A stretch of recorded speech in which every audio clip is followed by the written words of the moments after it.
श्रीरामचन्द्र कृपालु भज मन हरण भव भयदारुणं नवकञ्जलोचन कञ्जमुख करकञ्ज पदकञ्जारुणं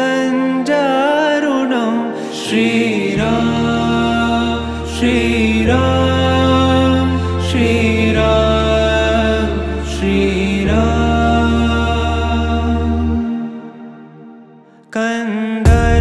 कन्दर्पगणित अमित छवि नवनील नीरद सुन्दरं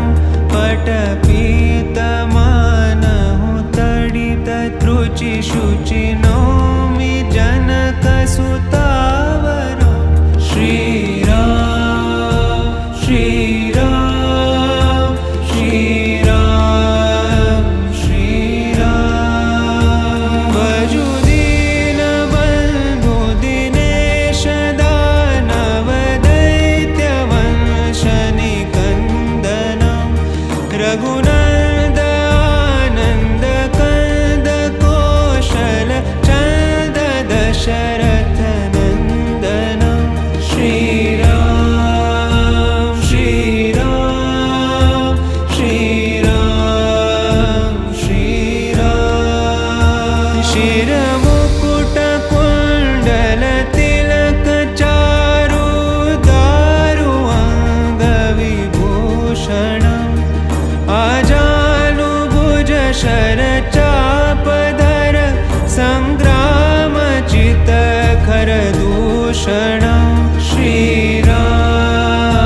श्रीराम श्रीराम श्रीराम इति वदति तुलसीदास शङ्कर शेषमुनि मनरञ्जनं मम हृदयिकञ्जनिवास कुरु कामादिखलदल गञ्जनं श्रीराम श्रीराम श्रीराम श्रीराम श्रीराम श्रीराम श्रीराम श्रीराम श्रीरामचन्द्र कृपालु भज मन हरण भव भयदारुणं नवकञ्जलोचन कञ्जमुख करकञ्ज